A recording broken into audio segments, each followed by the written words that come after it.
Hello and welcome. Muhammad Iqbal Khan, advocate, is here from Iqbal International Law Services with the legal lecture. आज का जो हमारा legal lecture है वो है theme behind proceeding of reconciliation. देखिए, family case में चाहे वो खुला का केस है या फिर खासकर कंज्यूगर राइट्स का केस है, उसमें रिकंसिलेशन होती है, रिकंसिलेशन हेल्ड होती है। अब हम देखते हैं इस रिकंसिलेशन प्री ट्रायल को कहा जाता है, यानी दोनों पार्टियों को बिठा के किसी नतीजे पर पहुंचना, दोनों पार्टियों को बिठाकर सुलह सफाई करना, उसको कहते हैं रिकंसिलेशन। अब रिकंसिलेशन के पीछे क्या थीम है, क्यों ऐसा होता है, क्यों इस तरीके से होता है? देखिए, फैमिली केस में एविडेंस से पहले, शहादत से पहले या बाद में, एविडेंस से पहले भी और बाद में रिकंसिलेशन हेल्ड की जाती है।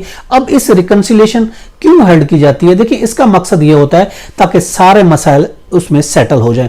मसलों को हल करने के लिए, घर बचाने के लिए कोर्ट ये कोशिश करती है, उसको रिकंसाइल करती है। और इसके अलावा एक और थीम ये भी है, चूंकि देखिए खुला का अगर केस है तो खुला के केस में अपील नहीं होती, इसी की तरह कंज्यूगर राइट्स है, इन केस में अपील नहीं होती। जब खुला के केस में अपील नहीं होती तो of course section 10 sub section 4 है, अगर रिकंसिलेशन फेल हो जाती है तो कोर्ट खुला की डिग्री जारी कर देती है। इसलिए उस खुला की डिग्री जारी करने से पहले और उस केस में अपील चूंकि नहीं है, इसलिए कोर्ट ये कोशिश करती है कि इस मैटर में रिकंसिलेशन हो जाए। इसलिए इसके पीछे ये थीम है। फैमिली कोर्ट के लिए ये जरूरी है कि वो सुलह करवाती है। अब ये जरूरी नहीं है कि वो सुलह के लिए एक डेट रखे, सुलह वो बार बार भी करवा सकती है, सुलह के लिए 2 डेटें भी रख सकती है। हर केस के फैक्ट्स और हर केस के सर्कमस्टांसेस अलग होते हैं, इसलिए कोर्ट जो मुनासिब समझती है वो रिकंसिलेशन करा सकती है।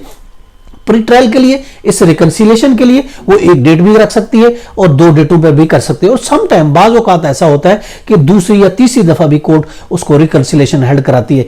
अगरचे लॉ में कहीं नहीं जिक्र किया गया कि रिकंसिलेशन कितनी दफा होगी, प्री ट्रायल 1 दफा होगा, 2 दफा होगा, लेकिन कोर्ट अपने सेटिस्फेक्शन के लिए, कोर्ट अगर ये देखती है कि इन पार्टियों में कोई सुलह सफाई की कोई गुंजाइश मौजूद है, हो सकती है, तो इसलिए कोर्ट 2 दफा भी कर सकती है या 3 दफा भी कोर्ट कर सकती है। इसमें कोई लॉ की पाबंदी नहीं है। मकसद ये होता है घर को बचाया जाए, मकसद ये है कि तलाक ना हो, मकसद ये है कि चूंकि इसमें अपील नहीं है इसलिए कोशिश यही है कि घर इससे बच जाए।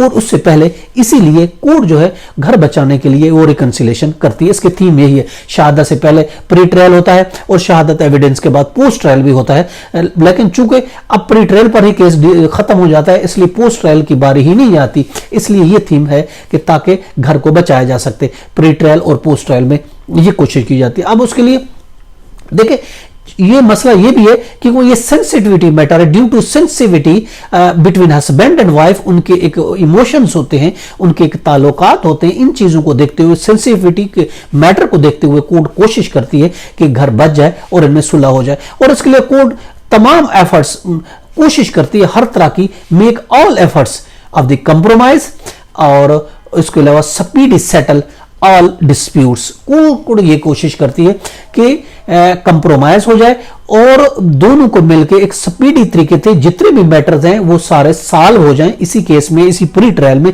इस मकसद के लिए कोर्ट रिकंसिलेशन हेल्ड करती है। ये एक थीम था रिकंसिलेशन कराने का। ये था आज का लीगल लेक्चर। इसके साथ मुझे इजाजत दें, कल फिर मिलेंगे। Have a nice day. अल्लाह हाफ़िज़।